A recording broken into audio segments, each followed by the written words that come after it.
Assalamualaikum Bu Rawi. Waalaikumsalam warahmatullahi. Bu Rawi, saya ini dengar Bu Rawi akan melakukan coaching. Iya Bu. Sebelumnya mari kita lakukan observat dulu ya. Baik. Saya ketika kita mendiskusikan rubrik penilaian coaching pada coaching kali ini, saya akan mengamati dan menilai Bu Rawi sesuai dengan rubrik penilaian. Apakah sudah sesuai dengan alur tirta atau belum? Lalu bagaimana cara menyampaikan pertanyaan yang berbobot terhadap coaching? Begitu ya Bu Rawi ya. Lalu bagaimana coaching merespon pertanyaan dari jenengan dan menyampaikan curahan hatinya, begitu ya Bu Rawi ya. Jangan lupa juga disesuaikan dengan prinsip coaching ya, di antaranya yaitu kemitraan, proses kreatif dan pengembangan kompetensi dari si coaching. Semoga berhasil ya Bu. Iya, amin. Oke. Pertanyaan selanjutnya saya akan mengajukan pertanyaan dari Pak Observer. Kata Ibu Rawi, ingin saya membantu mengembangkan kompetensi yang mana kira-kira? Saya inginnya sih ketiga-tiganya Bu. Jadi saya ingin mengembangkan kompetensi mulai dari kehadiran penuh penyelesaian pada kegiatan coaching nantinya, terus saya akan mendengarkan aktif, dan yang tak kalah penting itu ketika saya memberikan pertanyaan berbobot Bu. Kadang itu saya kalau merespon dari si coaching itu kadang masih suka kebingungan mau menanyakan hal yang berbobot seperti apa gitu Bu. Itu yang pengen saya kembangkan sih Bu, kompetensi tersebut. Jadi ketiga-tiganya ya. Oke, yang ketiga, bagaimana yang nanti Ibu inginkan untuk saya akui? Iya, jadi saya itu ingin saya bisa memberikan pertanyaan yang berbobot sehingga si coaching ini dengan mudah bercerita dan menentukan solusinya. Kadang kan si coaching ini juga tidak bisa terbuka gitu Bu. Jadi saya benar-benar harus mencari pertanyaan yang berbobot sehingga si coaching juga dengan mudah bercerita kepada saya, sehingga dia juga bisa menyampaikan ternyata dia punya solusi, sebenarnya mereka itu punya ide di balik permasalahan mereka. Selanjutnya apa Bu Rawi? Itu saja sih Bu. Jadi ketiga-tiganya juga ya. Jadi tentu saja kehadiran penuh dan pendengaran aktif juga itu Rawi ya. Baik, yang keempat adalah bagaimana penilaian Ibu sendiri terhadap apa yang akan kita kembangkan. Yang pertama, saya mengembangkan saya seharusnya menjadi pendengar yang baik sih. Biasanya kan kita kalau bercerita sangat nyaman sekali, tapi ketika diposisikan sebagai pendengar itu kadang kan mulai merasa jenuh juga, terus kadang nggak sabar pengen ini loh solusinya gitu. Padahal kan sebenarnya si coaching ini punya ide-ide baik gitu, kadang mereka belum menemukan gitu aja. Jadi mengajukan pertanyaan yang berbobot juga ya. Nah, untuk menggali semua yang coaching harapkan solusi yang dari permasalahannya sendiri begitu. Baik, semoga dari ini semua nanti coachingnya berjalan dengan lancar dan coaching dapat Bu Rawi sebagai coach dapat menggali informasi, memberikan pertanyaan yang berbobot serta respon dari coaching sendiri itu nanti akan memberikan solusi secara terbuka dan melalui pertanyaan-pertanyaan Bu Rawi yang berbobot. Begitu ya Bu Rawi ya. Oke. Yang kelima, harapan dari observasi yang akan kita lakukan bersama ini apa Bro? Jadi saya harapannya itu saya bisa membantu segala permasalahan atau tujuan dari si coaching ini tercapai, supaya si coaching ini dapat menemukan solusi atau ide-ide terbaik dalam mewujudkan tujuannya, entah itu menyelesaikan permasalahannya atau menemukan ide-ide baik dalam praktek pembelajarannya, seperti itu. Semoga coachingnya lancar Bu Robi dan berjalan dengan baik begitu. Semua coaching yang disampaikan melalui pertanyaan-pertanyaan dari coach dapat tersampaikan sehingga menjadikan solusi yang terbaik dari si coaching begitu.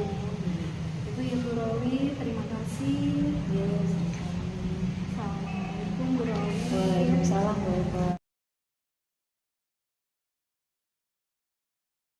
Warahmatullahi wabarakatuh Pak Bayu. Waalaikumsalam warahmatullahi wabarakatuh Bu Rowi. Gimana ini kabarnya? Alhamdulillah baik Bu Rowi. Gimana ini perkembangan sekolah setelah baru 3 hari ya Pak kita masuk sekolah?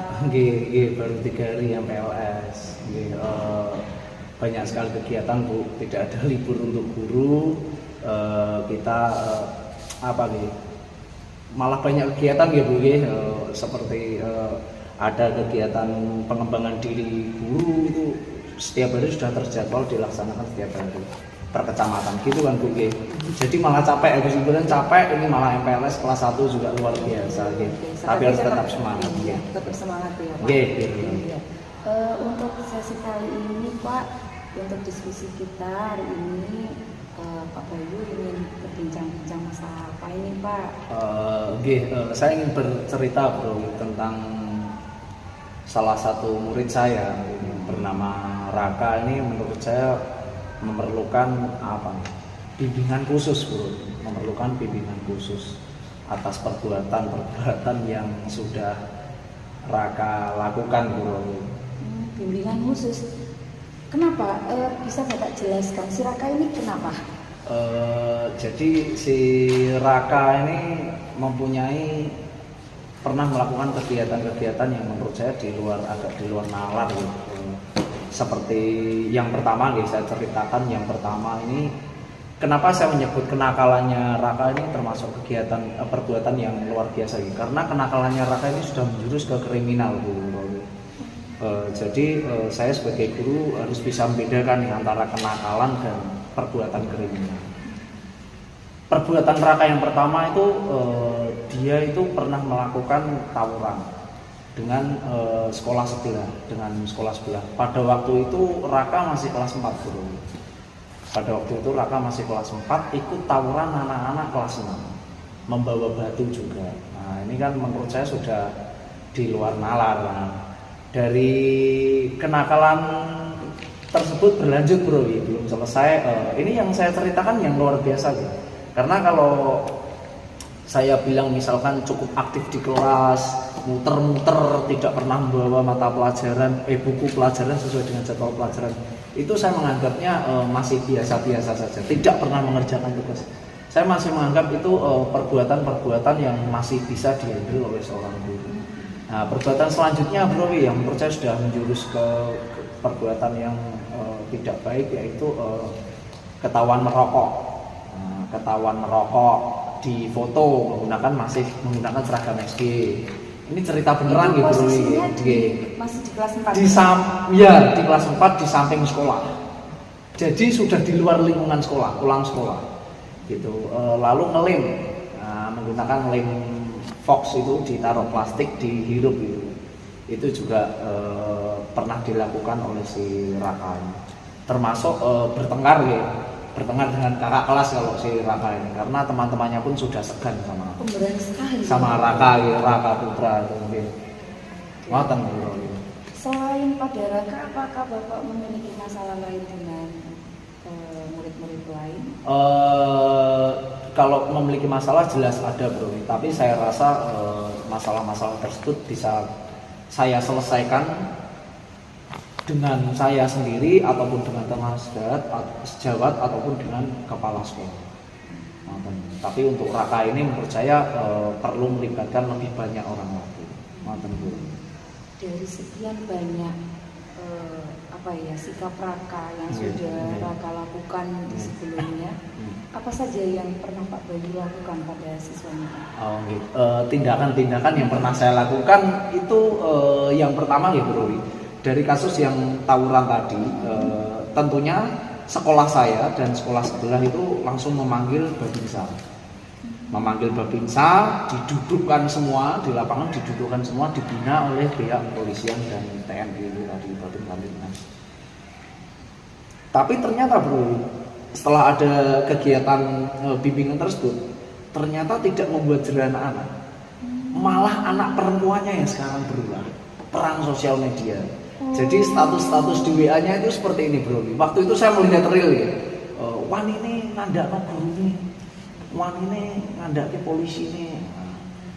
Wan ini matul-matul. Ini antar sekolah ini. Nah ya, yang cewek-cewek itu perang status seperti itu. Nah karena waktu itu ada laporan ya, akhirnya saya tahu. Akhirnya kita panggil lagi Babinsanya, kita dudukkan lagi. Sekarang gantian siswa peserta didik perempuan dengan orang tuanya didudukkan lagi. Bagaimana nih permasalahan ini bisa diselesaikan? Kepala sekolah, sekolah sebelah, kepala sekolah saya, Babinsa semuanya berkumpul jadi satu beserta wali. Itu yang pernah tindakan-tindakan yang pernah saya lakukan gitu Bro, untuk mengatasi. Kebetulan kan kelas 4 dulu Raka murid saya. Nah sekarang kelas 6 menjadi murid saya lagi. Ternyata belum banyak berubah, makanya saya ini bercerita kepada Bro. Ngoten Bro. Selain tindakan tadi itu kan ketika ada masalah tawuran ya Pak. Untuk yang masalah yang lain, apa saja tindakan yang pernah Pak Bayu lakukan? Untuk yang lainnya tentunya seperti merokok tadi ya, merokok dan ngelem. Saya sudah pernah memanggil orang tuanya si Raka itu tadi, pernah manggil orang tuanya si Raka. Namun Bu, ini sebagai catatan ya, ternyata orang tuanya Raka itu memang susah untuk ditemui. Dan ternyata karena saya dulu sudah pernah visit ya, orang tuanya Raka hanya mempunyai seorang ibu. Dia tidak mempunyai seorang bapak. Dia lahir tanpa seorang ayah. Ayahnya bukan meninggal tapi pergi entah kemana, berdasarkan cerita ibunya. Nah, oleh ibunya Raka ini diceritakan bahwa ternyata ibunya Raka ini juga buta huruf. Terus ibunya Raka ini bekerja sebagai asisten rumah tangga. Kenapa sulit saya temui? Karena ibunya Raka ini memang susah untuk keluar dari tempat bekerjanya. Dia merasa tidak enak ketika keluar dari tempat bekerjanya. Ini saya bisa ketemu ibunya Raka itu ya karena saya berkunjung ke rumah majikannya itu. Saya berkunjung ke situ. Alhamdulillah disambut dengan baik ya. Dari pihak majikannya juga disambut dengan baik. Jadi saya ngobrol dengan enak dengan ibunya di situ. Diceritakanlah semua faktor-faktor sehingga Raka bisa berbuat seperti itu. Ya bagaimana gitu ya? Jangankan bawa buku mata pelajaran atau jadwal pelajaran, di rumah saja tidak ada yang mendorong. Karena ibunya bekerja, ibunya buta huruf. Sebenarnya yang dilakukan Pak Bayu itu sudah luar biasa loh Pak. Mulai dari kerjasama dengan kepala sekolah sampai minta bantuan Kamtibnas, terus sampai Pak Bayu rela mengunjungi tempat bekerja si Ibu Raka. Ini luar biasa sebenarnya. Nah, dari sekian yang sudah Pak Bayu lakukan Pak, kira-kira maaf ya, maksud saya hambatannya itu di mana ya Pak? Hambatan atau gangguan yang menyebabkan ternyata si Raka ini kembali ke setelan awal, tidak bisa diatur dan lain sebagainya. Apa hambatannya ini Pak? Hambatan yang pertama tentunya dari orang tuanya itu tadi ya Bu ya, faktor keluarga itu tidak ada dorongan dari rumah. Jadi si Raka ini mau nggak mau ya akhirnya mau berubah bagaimana tidak ada dorongan. Itu di rumah hanya berdua saja di kos-kosan Bu, di kos-kosan kecil itu hanya hidup berdua, bener-bener hidup berdua.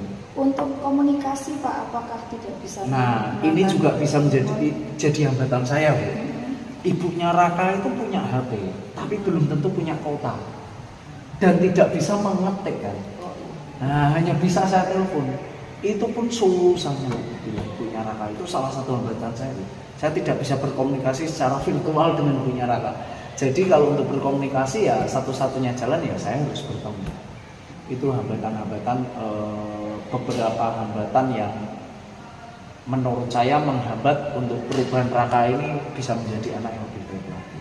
Oke, berarti setelah Pak Bayu mengidentifikasi permasalahannya, ternyata Raka ini kan kurang dukungan dari orang tua. Terus sedangkan hambatannya juga dengan agak kesulitan untuk berkomunikasi dengan si ibu. Peluang Pak, peluang apa yang menurut Pak Bayu ini sebagai strategi nantinya atau solusi ke depannya, karena kan memang kondisinya si Ibu Bayu tidak bisa si Ibu Raka tidak bisa berkomunikasi menggunakan HP ya Pak. Apa solusinya? Saya rasa peluang yang masih bisa saya lakukan yaitu bertemu dengan ibunya secara rutin. Nah, mau tidak mau ya, saya harus melakukan home visit ke rumah tempat ibunya bekerja itu tadi secara berkala. Entah 2 minggu sekali atau 1 bulan sekali. Saya harus berkunjung, saya harus benar-benar, menurut saya harus benar-benar menjaga hubungan baik dalam berkomunikasi dengan ibunya Raka.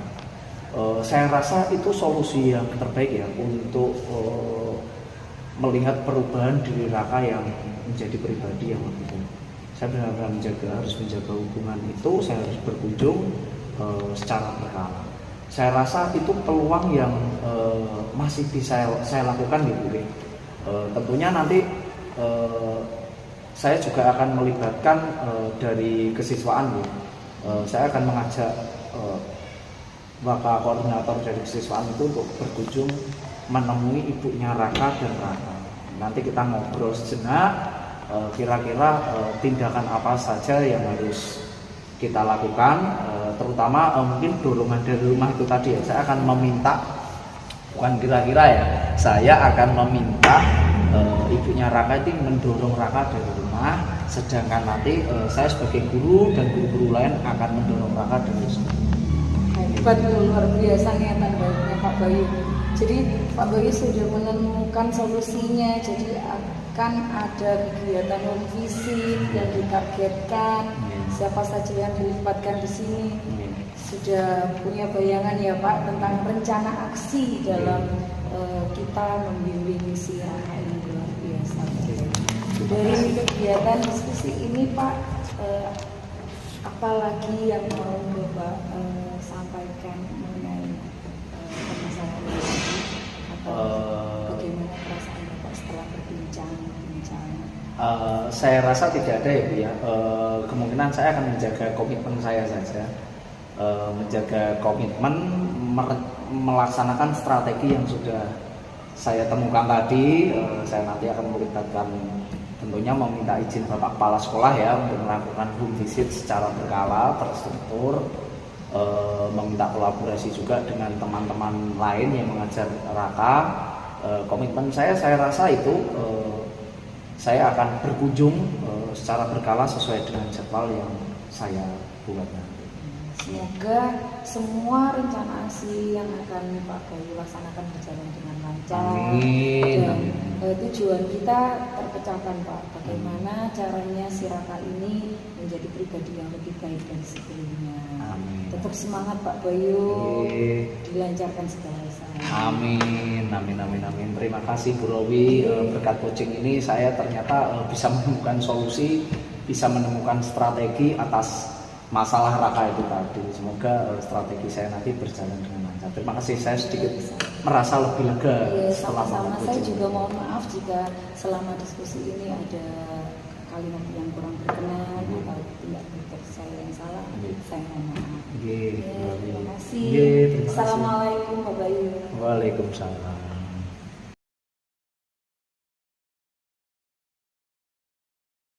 Assalamualaikum Bu Rowi. Waalaikumsalam Bu Eva. Setelah tadi melakukan observasi dari kucing yang telah dilakukan oleh Bu Rowi dengan Pak Bayu, tiba saatnya saya ini kegiatan pasca observasi. Gitu ya Bu Rowi ya. Oke, pertanyaan yang pertama, saya setelah melakukan coaching yang menjadi indikator ketercapaian pengembangan yang diinginkan, apa Bu Rowi? Alhamdulillah tadi berjalan lancar ya Bu. Terus dalam kegiatan coaching juga saya sudah melakukan yang namanya alur tirta, mulai dari menentukan tujuannya. Ternyata si Pak Bayu itu punya permasalahan Bu, di mana salah satu siswanya itu telah melakukan hampir ke tindak kriminal seperti itu Bu. Jadi tujuannya bagaimana membentuk yang namanya muridnya itu yang bernama Raka itu berkepribadian baik. Nah setelah itu juga alhamdulillahnya Pak Bayu sudah bercerita dengan leluasa. Jadi beliaunya juga dapat mengidentifikasi. Jadi ternyata permasalahannya itu si Raka itu tidak ada dorongan dari orang tuanya. Jadi orang tuanya itu yang single parent, terus dia itu karena nggak ada sosok bapak di situ seperti itu. Jadi ternyata setelah kita diskusi, terus si coach ini juga dengan penuh tanggung jawab juga sampai akhirnya si Pak Bayu sendiri ini menemukan ide atau solusi dari permasalahan itu. Jadi, itu sih Sudah tersampaikan semuanya ya. Oke, ini yang kedua, saya sudah mencatat hasil observasi berbasis data yang penilaian dan asumsi dari saya fokus pada area yang ingin dikembangkan berdasarkan pra percakapan yang tadi Bu, yang pra observer gitu. Dan saya menemukan, saya sudah menulis hasilnya baik gitu, itu sudah sesuai dengan alur yang saya tangkap tadi.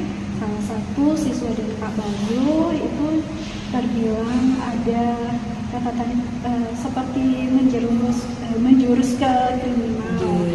Di anak tersebut namanya Raka, kelas 4, tujuannya yaitu mereka itu si Raka ini sering tawuran di kelas 4, bahkan ketahuan merokok, ngelem juga, luar biasa. kompleks sekali. Dan tindakan dari Pak Bayu juga banyak yang tadi sudah diberikan pertanyaan dari Bu Rowi, sudah memanggil Babinsa. Lalu setelah Babinsa sudah terpanggil, gantian dengan perang media sosial ya Bu ya tadi. Luar biasa sebenarnya permasalahannya. Sekarang tinggal putri, iya anak-anak putri yang perang itu. Nah setelah merokok, ngelem, lalu Pak Bayu ini sudah luar biasa mencurahkan, menyampaikan solusi dari beliaunya. Sudah dilakukan tindakan dengan home visit, memanggil orang tua juga home visit karena orang tua tersebut sudah melakukan pekerjaan, hanya orang tuanya hanya si putri saja Ibu. Itu permasalahannya.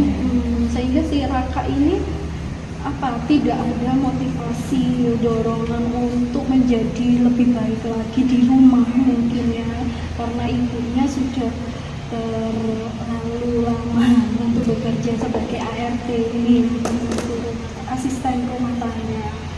Nah, bahkan Pak Bayu sudah pergi di rumahnya majikannya begitu, dan ini belum termotivasi, belum ada motivasi lagi. Nah, solusi yang sudah diberikan Pak Bayu sudah luar biasa. Benar Bu Rowi, tadi Bu Rowi sudah mengurai apa yang ingin untuk menanggulangi permasalahan dari si Raka ini. Lalu Pak Bayu menyampaikan dengan baik, yaitu bertemu dengan ibunya secara rutin, menargetkan gitu. menargetkan begitu. Nah, dengan melibatkan komisi juga ya, meminta hal kesiswaan juga untuk ikut serta. Jadi tidak hanya kepala sekolah, beliau dan orang tua, tapi kesiswaan juga begitu. Lalu Pak Bayu juga sudah merasa lega. Hal ini mungkin menjadi catatan baik untuk hasil observasi ini, Bu. Begitu. Setelah itu kompetensi apa lagi yang ingin dikembangkan Bu Rowi berdasarkan hasil melakukan coaching barusan itu? Tadi alhamdulillahnya coachingnya itu luar biasa juga. Jadi si coaching ini menyampaikan dengan leluasa dan setelah bercerita panjang lebar ternyata beliau itu menemukan idenya. Nah, kompetensi yang pengen saya kembangkan ya kembali lagi saya ingin bisa memberikan respon kepada si coach saat kegiatan coaching itu berlangsung dan memberikan pertanyaan berbobot.